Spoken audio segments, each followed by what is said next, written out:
नमस्कार, TV 20 news के इस बुलेटिन में आप सभी दर्शकों का स्वागत है। मैं हूं अशोक वर्मा। देश व प्रदेश की तमाम खबरें देखने के बने रहिए हमारे साथ। अब नजर डालते हैं खबरों की तरफ। टेल मशीनरी एजेंसीज, जहां आपको जनसेट पंप सेट के साथ साथ अब एक ही छत के नीचे मिलेगा प्लाईवुड, शटरिंग प्लाई, सनमाइका, दरवाजा, डोर स्क्रीन, हार्डवेयर, जेनसेट और मशीनरी पार्ट, जिसके प्रोपराइटर हैं अशोक वर्मा और पता है वर्मा टावर, नरौली, तनिष्क शोरूम के नीचे, आजमगढ़। और मोबाइल नंबर है 9415207728 और दूसरा मोबाइल नंबर है 9453016451। खबर आजमगढ़ के तरौलिया से दिखा रहे हैं, जहां पर हर्षोल्लास व धूमधाम से मनाया गया आरएस कॉन्वेंट स्कूल का 13वां वार्षिकोत्सव। आपको बता दें कि नगर पंचायत स्थित आरएस कॉन्वेंट स्कूल का 13वां वार्षिकोत्सव बड़े ही धूमधाम से मनाया गया। कार्यक्रम में सर्वप्रथम विशिष्ट अतिथि भाजपा नेता राणा प्रताप सिंह ने दीप प्रज्वलित कर मां सरस्वती के चित्र पर पुष्प अर्पित कर शुभारंभ किया। वहीं तत्पश्चात विद्यालय के बच्चों द्वारा सरस्वती वंदना, मां सरस्वती डांस प्रस्तुत कर वार्षिकोत्सव का शुभारंभ किया गया। विद्यालय के छोटे छोटे बच्चों द्वारा 41 सांस्कृतिक कार्यक्रम किए गए, जिसमें डांस, नाटक, गीत, ग्रुप डांस आदि की प्रस्तुति की गई, जिसमें एलकेजी के बच्चों द्वारा कोका कोला डांस आए हुए लोगों का मन मोह लिया। वहीं ड्रामा में कक्षा 8 के बच्चों द्वारा सुदामा के संजीव चित्रण पर लोगों की आंखें नम हो गई। सांस्कृतिक कार्यक्रम में सबसे आकर्षक का केंद्र कक्षा 8 और कक्षा 7 के बच्चों ने हॉरर डांस यानी भूतिया डांस कर खूब वाहवाही लूटी। इसी क्रम में विद्यालय के छोटे छोटे बच्चों ने अलग अलग ग्रुप द्वारा डांस प्रस्तुत किए, जिसमें उपस्थित हजारों की संख्या में अभिभावकों ने देर रात तक कार्यक्रम का आनंद उठाया। कार्यक्रम के मुख्य अतिथि विधान परिषद सदस्य भाजपा नेता धर्मेंद्र सिंह शाम लगभग 7:30 बजे विलंब से कार्यक्रम में उपस्थित हुए, जहां विद्यालय के प्रबंधक राणा लाखन सिंह ने बुके व अंग वस्त्र देकर उन्हें सम्मानित किया। तत्पश्चात अपने उद्बोधन में धर्मेंद्र सिंह ने बच्चों का उत्साहवर्धन किया। उनके उज्जवल भविष्य की कामना करते हुए महिला सशक्तिकरण तथा शिक्षा के स्तर और गुणवत्ता लाने की बात कही। यह कार्यक्रम देर रात तक ही बड़े धूमधाम से चलता रहा। आपको बता दें, इस मौके पर प्रबंधक राणा लाखन सिंह, विद्यालय के प्रिंसिपल रितु सिंह ने आए हुए अतिथियों का आभार व्यक्त किया। मौके पर जयप्रकाश पांडे, जितेंद्र सिंह गुड्डू, रमेश सिंह रामू, धर्मेंद्र निषाद, नीरज मिश्रा, सुनील तिवारी, अजय कुमार सिंह समेत लोग उपस्थित रहे। सुनाते हैं मुख्य अतिथि विधान परिषद सदस्य भाजपा नेता धर्मेंद्र सिंह ने क्या कुछ कहा। में आए हैं सर, बच्चों के लिए 2 संदेश। राणा लाखन सिंह जी राष्ट्रीय स्वयंसेवक संघ के प्रचारक रहे हैं और उनके विद्यालय में आरएस कॉन्वेंट स्कूल में आज मेरा यहाँ आना हुआ है। बच्चों का एनुअल फंक्शन था और बच्चों ने जिस प्रकार से यहाँ पर कार्यक्रम को आयोजित किया है, मैं कह सकता हूँ कि किसी भी बड़े शहर में जो तैयारी के साथ होता है, बच्चों ने बहुत अच्छे परफॉर्मेंस किए हैं और संस्कार से युक्त चरित्र निर्माण किस प्रकार से होता है वो इस विद्यालय के कार्यक्रम में मुझे देखने को मिला है। मैं इस कार्यक्रम के माध्यम से बच्चों को ये कहना चाहूँगा कि हर बच्चे पढ़ाई के साथ साथ, शिक्षा के साथ साथ संस्कार और चरित्र निर्माण की शिक्षा भी लें और इसके साथ साथ वो अपने परिवार को, अपने समाज और देश को तभी वो आगे बढ़ा सकते हैं। और आज के परिवेश में जिस प्रकार से देश एक नए भारत का निर्माण हो रहा है, उसमें एक देश प्रेम से ओतप्रोत हर बच्चों के अंदर देशभक्ति का भाव हो, हर बच्चे संवेदनशील हो, कर्मठता से अपने कर्म के आधार पर आगे बढ़ें। आज मैंने विद्यालय के फंक्शन में भी ये बच्चों से अपील की है। सर, अगर शिक्षा व्यवस्था पे बात की जाए तो 3% सरकारी शिक्षा व्यवस्था बस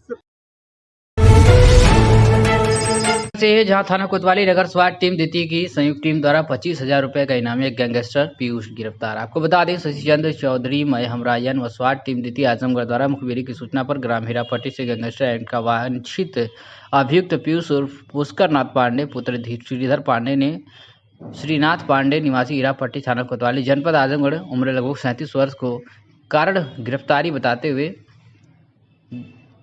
हिरासत में ले लिया। नियमानुसार अग्रिम कार्रवाई की जा रही है। क्षेत्र के मुल्लापुर गुराड़ी गांव में पेट्रोल पंप के पास मंगलवार की भोर में लगभग 5 बजे बाइक से आजमगढ़ से अजमतगढ़ के मेघई खास गांव जा रहे खड़ी ट्रक में टक्कर मार दी, जिससे विजय बहादुर पुत्र त्रिभुवन उम्र लगभग 33 वर्ष निवासी अराजी मल्लापुरवा थाना महाराजगंज की मौके पर ही मौत हो गई, जबकि बाइक पर बैठी बालिका मामूली रूप से घायल हो गई थी। आपको बता दें, दुर्घटना होने के उपरांत ट्रक चालक फरार हो गया है। वहीं शव को पुलिस ने पंचनामा कर पोस्टमार्टम के लिए भेज दिया है। तो खबर आप देख रहे हैं टीवी 20 न्यूज़ पर, जहां आजमगढ़ जीनपुर कोतवाली क्षेत्र के मुल्लापुर में आजमगढ़ से अजमतगढ़ के मगही खास गांव जा रहे खड़ी ट्रक में टक्कर लगने की वजह से विजय बहादुर पुत्र त्रिभुवन, जिसकी उम्र 33 वर्ष है, निवासी अराजी मल्लापुरवा थाना महाराजगंज की मौके पर ही मौत हो गई, जबकि बाइक पर बैठी बालिका मामूली रूप से घायल है। जग तोड़ रही स्वास्थ्य केंद्रों पर पहुंच रही महिलाएं। आपको बता दें, महिलाओं में परिवार नियोजन के अस्थायी साधनों के प्रति उत्साह बढ़ा है। आपको बता दें, कलंदरपुर की अनीता यादव उम्र लगभग 36 वर्ष, जिसके 2 बच्चे हैं, 5 वर्ष का बेटा और 2 साल की बेटी। अब वह बच्चे नहीं चाहती, इसके लिए अनीता ने स्थानीय आशा से बात की। आशा उन्हें लेकर उपकेंद्र कलंदरपुर गई। वह सीएसओ ने परिवार नियोजन की विविध सुविधाओं के बारे में जानकारी दी। अनीता ने अंतरा की सुविधा ली। अनीता अब स्वस्थ और समान जीवन जी रही है। पहले चिंता रहती थी कि कहीं फिर से गर्भवती ना हो जाऊं, लेकिन अब खुश है। वहीं दूसरा केस ब्लॉक मोहम्मदपुर के आराधना यादव का है, जिसकी 2 वर्ष की बेटी है। वो बताती है कि बेटी बहुत कमजोर है, उसकी देखभाल ठीक हो जाए तो दूसरे बच्चे पर विचार करना है। पति से बात की, बेटी कम से कम 5 साल की हो जाए तभी दूसरा बच्चा आएगा। पति के सहमत होने पर वह उपकेंद्र गई। सीएसओ ने परिवार नियोजन से संबंधित सारी जानकारियां दी। वही मुख्य चिकित्सा अधिकारी डॉक्टर एन तिवारी ने बताया कि यह 2 घटना इस बात की नजीर है कि परिवार नियोजन में अस्थायी साधनों के प्रति महिलाओं में उत्साह बढ़ा है। इसके लिए अब वह झिझक तोड़कर खुद स्वास्थ्य केंद्रों तक पहुंचने लगी। इस परिवर्तन का बड़ा कारण है जिले में परिवार नियोजन के प्रति लगातार चलाए जा रहे जागरूकता अभियान। साथ ही परिवार नियोजन के साधनों की उपलब्धता को आसान बनाने में भी यह बदलाव आया है। ब्रह्म बाबा के स्थान पर चल रहे विष्णु महायज्ञ में मंगलवार को ब्राह्मण विद्वान ने यज्ञकर्ता और अन्य यजमान के हाथों वैदिक रीति से पूजन और हवन किया। वहीं आपको बता दें, भारी संख्या में श्रद्धालु जनों ने पूजन अर्चन एवं मंडल परिक्रमा पर पुण्य अर्जित किया। इस दौरान ब्रह्म बाबा, मौनी बाबा और देवी देवताओं के जयकारे से वायुमंडल गूंजता रहा। इस स्थान पर 9 मार्च से हो रहे इस महायज्ञ से पूरा क्षेत्र भक्तिमय हो गया। कथावाचक गोविंद शास्त्री ने अपने प्रवचन में श्री राम नाम की महिमा पर प्रकाश डाला। उन्होंने कहा कि कलयुग में राम नाम स्मरण मात्र से ही जीवन की मुक्ति हो जाती है। भगवान शिव भी इसी का नाम जपते हैं।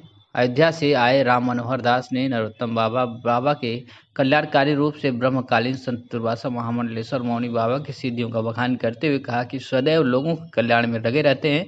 यज्ञ पूर्ण आहुति 15 मार्च को होगी। इस अवसर पर अखिल भारतीय ब्राह्मण महासभा के ब्लॉक अध्यक्ष पंचदेव पांडे ने श्रद्धालुओं को हनुमान चालीसा वितरण किया। मौके पर पंडित सुभाष चंद्र तिवारी कुंदन, शिवचंदन दास, संजय कुमार पांडे, अशोक कुमार तिवारी, बंशीधर पाठक, स्वामीनाथ पांडे, लहर दास, सुधीराम देवचंद आदि लोग मौजूद रहे। प्रदेश में सिर्फ 5 जिलों में विकास करते थे। उक्त बातें विधान परिषद सदस्य धर्मेंद्र सिंह द्वारा अतरौलिया स्थित आरएस कॉन्वेंट स्कूल के वार्षिक उत्सव में प्रतिनिधियों से वार्ता करने के दौरान कही। उन्होंने प्रयागराज मामले पर कहा कि विपक्ष खिसियानी बिल्ली खंबा नोचे जैसी बात कर रही है। 2017 के पहले उत्तर प्रदेश में अपराधियों का राज चलता था, आज कानून का राज स्थापित है। उन्होंने समाजवादी पार्टी के प्रदेश टॉप अपराधियों की सूची मांगने के सवाल पर कहा कि यह काम पुलिस विभाग का है, वह पुलिस विभाग से क्यों नहीं कह रहे हैं, प्रदेश के टॉप अपराधियों की सूची मांग लें।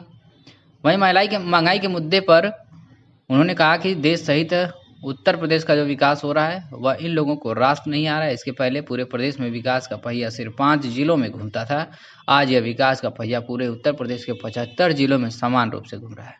और क्या कुछ कहा विधान परिषद सदस्य धर्मेंद्र सिंह ने, आप सुनिए। छोटे भाई धर्मेंद्र यादव जी आए थे, उन्होंने सर आरोप लगाया कि सरकार जो है प्रयागराज के मामले में पक्षपूर्ण रवैया अपना करके कार्य कर रही है, जबकि संवैधानिक रूप से अधिकारियों को संवैधानिक रूप से अपराधियों पर अंकुश लगाने में फेल है। देखिए, ये खिसियानी बिल्ली खंबा नोचे है, ये वाली कहावत है।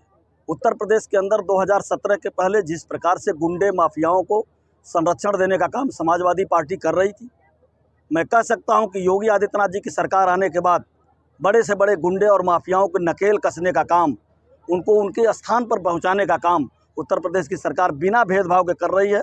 और मैं गारंटी पूर्वक कह सकता हूं कि उत्तर प्रदेश में जिस प्रकार से बड़े बड़े माफियाओं को उनको उनका स्थान दिखाने का काम योगी आदित्यनाथ जी की सरकार कर रही है।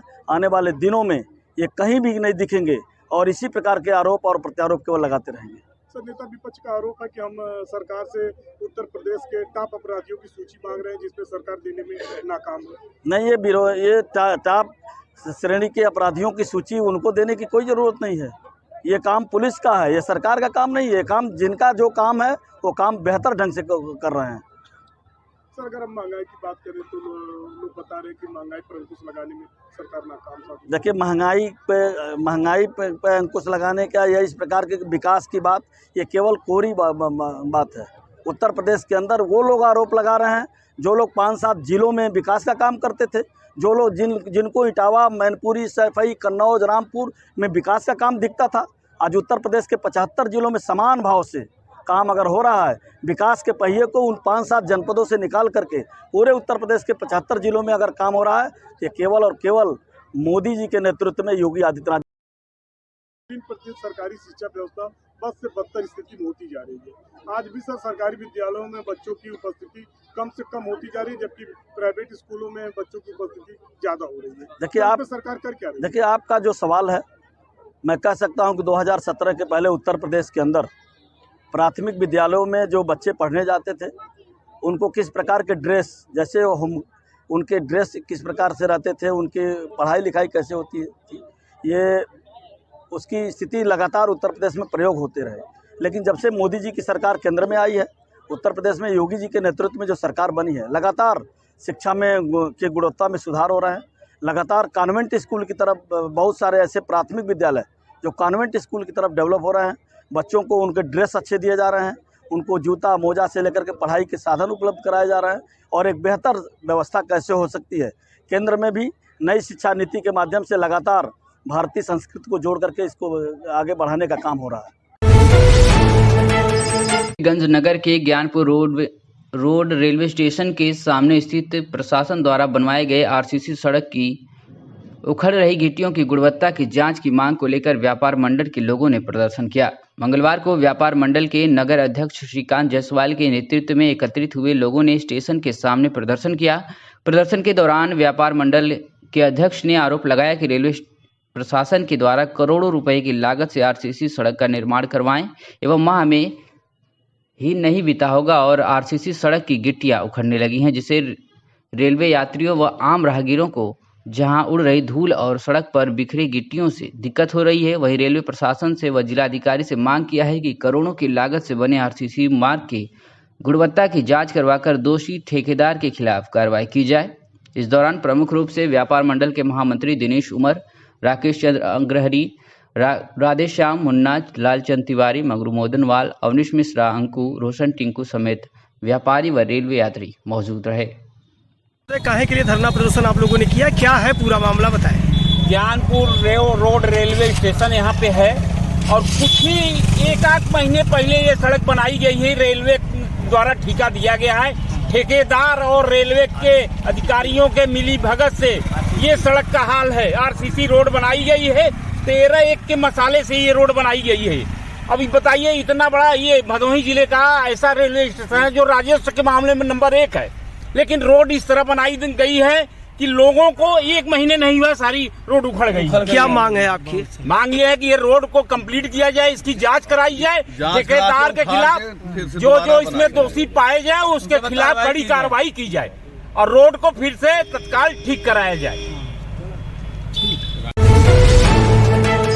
चिट फंड कंपनियों के ठगी के शिकार हुए निवेशकों व एजेंटों ने जिलाधिकारी कार्यालय पर दावा भुगतान के लिए काउंटर खोलने की मांग को लेकर जमकर प्रदर्शन किया। इस दौरान एजेंटों ने कहा कि अगर सरकार काउंटर खोलकर भुगतान नहीं करेगी तो वे मतदान का बहिष्कार करेंगे। जिलाधिकारी कार्यालय पर प्रदर्शन कर रहे ये लोग जनपद के विभिन्न क्षेत्रों के रहने वाले हैं। समय समय पर इन्होंने विभिन्न चिट फंड कंपनियों में निवेश किया है, लेकिन कंपनियां इनकी जमा पूंजी को लेकर भाग गई तो निवेशकों ने एजेंटों पर दबाव बनाया। लेकिन जब कंपनी ही भाग गई तो एजेंट रुपया निवेशकों का कैसे लौटाए, जिससे एजेंट के साथ निवेशक भी परेशान है। एजेंटों का कहना है कि सरकार ने ऐसे मामले में ठगी के शिकार हुए लोगों के बर्ड्स एक्ट कानून 2019 में पारित किया था, लेकिन उसका पालन नहीं हो रहा है। जिले में कहीं पर भी ऐसे ठगी के शिकार हुए लोगों को कोई दावा भुगतान का काउंटर नहीं है, जिससे लोग परेशान हैं। उन्होंने मांग किया है कि ऐसे लोगों के लिए काउंटर खोला जाए जिससे कि ठगी के शिकार हुए लोगों के दावे का भुगतान हो। अगर ऐसा नहीं हुआ तो वे मतदान का बहिष्कार करेंगे।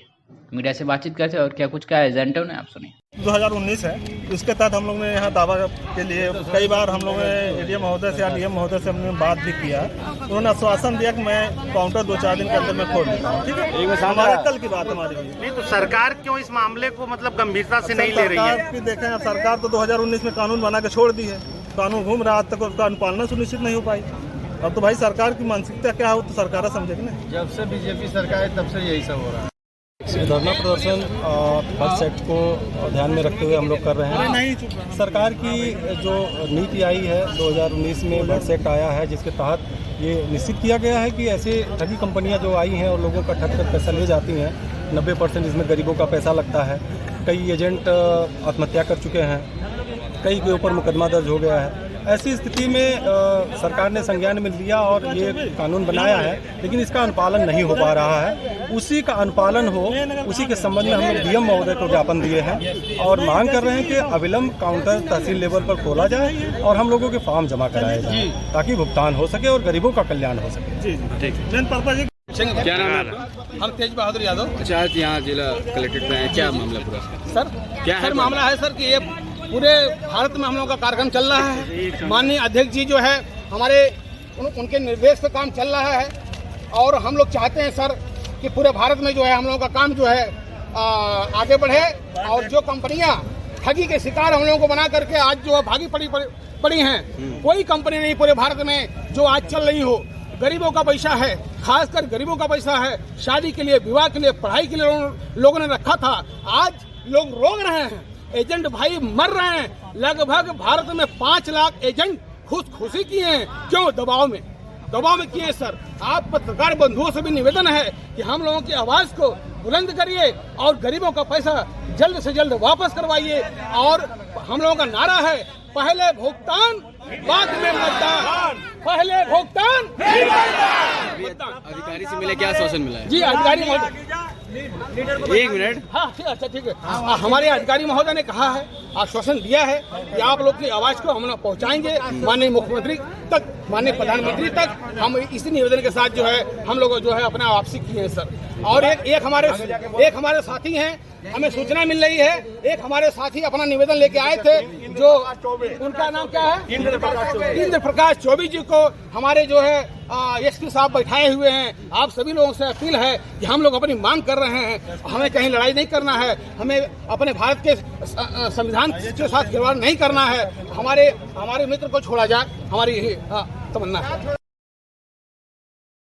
पैसा सर पूरन चौहान है, हम लोग पे आए, अच्छा जमा किए। हम लोग कुछ भी पूरा हो गया है, लेकिन 8 साल हो गया अभी नहीं मिला। क्या चाह रहे हैं? नहीं, हम लोग यही चाह रहे सबका पैसा मिले बस। वो ब्याज ही मत दे, लेकिन हमारा जो मूल्य पैसा वही दे बोलते हैं हम लोगों के लिए। अस्पताल गेट के बाहर अवैध अतिक्रमण को लेकर स्वास्थ्य उपाधीक्षक ने उप जिलाधिकारी व थानाध्यक्ष को पत्र लिखा है। आपको बता दें कि अमर शहीद राजा जलाल सिंह सौसैया संयुक्त जिला चिकित्सालय अतरौलिया गेट के बाहर दुकान, मेडिकल स्टोर आदि संचालित होता है। लोगों द्वारा अवैध रूप से अतिक्रमण किया गया है, जिसकी वजह से राष्ट्रीय राजमार्ग पर जाम की स्थिति बनी रहती है, जिसकी वजह से कभी भी बड़ा हादसा हो सकता है। उसे हटवाने के लिए सीएमएस डॉक्टर एसके ध्रुव ने उप जिलाधिकारी बुढ़नपुर व थानाध्यक्ष अतरौलिया को पत्र लिखा है। मीडिया से बातचीत के दौरान सीएमएस ने बताया है कि अस्पताल के बाहर दुकान व मेडिकल स्टोर लगाकर अवैध तरीके से अतिक्रमण किया गया है। अस्पताल के बाहर आए दिन निजी वाहन खड़े होते रहते हैं, जिसके वजह से गंभीर रोगियों को अस्पताल गेट से अंदर आने में समस्या झेलनी पड़ती है। वहीं राष्ट्रीय राजमार्ग पर दुर्घटना का भी भय बना रहता है। मैंने इस संबंध में फरवरी माह में पत्र लिखा था, लेकिन अभी तक कोई भी कार्रवाई नहीं हुई है। आज मैंने एसडीएम बुढ़नपुर और थानाध्यक्ष अतरौलिया को पत्र लिखा है। एसडीएम बुढ़नपुर से फ़ोन पर बात करने की कोशिश की तो उनका फ़ोन नहीं उठा। उन्होंने कहा कि जल्द प्रशासन अवैध अतिक्रमण हटवाएगा ताकि लोगों को कोई असुविधा न हो सके। आपको बता दें कि कभी कभी इन वाहनों के खड़े होने से जाम लग जाता है और एम्बुलेंस तक को रास्ता नहीं मिल पाता। इस समस्या को देखते हुए 20 फरवरी 2023 को सीएमएस द्वारा थाना अध्यक्ष अतरौलिया को पत्र लिखा गया था, लेकिन पुलिस द्वारा कोई कार्रवाई नहीं की गई। अब एक बार फिर से सीएमएस ने एसडीएम बुढ़नपुर व थाना अध्यक्ष अतरौलिया को पत्र लिखकर अवगत कराया है और जल्द से जल्द अस्पताल के गेट से अतिक्रमण हटवाने की मांग की है। आज सुनाते हैं कि सीएमएस डॉक्टर एसके ध्रुव ने क्या कुछ कहा।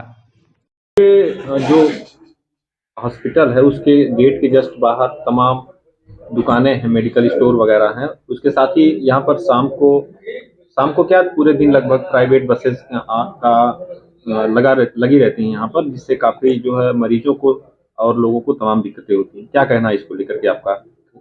मैंने 20 फरवरी को SHO अतरौलिया को लिखा था कि हमारे यहाँ मरीजों गेट पे अतिक्रमण रहने के कारण आने वाले गंभीर रोगियों का, एक्सीडेंट के रोगियों को दिक्कत होती है। तो इस संबंध में अभी तक उनके द्वारा कोई कार्रवाई नहीं की गई है और आज मैंने संपर्क SDM बुढ़नपुर से भी संपर्क किया दूरभाष पे, उनसे कोई वार्ता नहीं हो पाई। अब पत्र मैं भेज रहा हूँ। अभी तक पुलिस को आपने शिकायत किया था, कोई ठोस कार्रवाई नहीं हो पाई? हाँ, अभी कोई कार्रवाई नहीं हुई पुलिस द्वारा। तो मैं चाह रहा हूँ इस पर कार्रवाई हो जाए, जनहित में किया जाना उचित होगा। चलिए ठीक।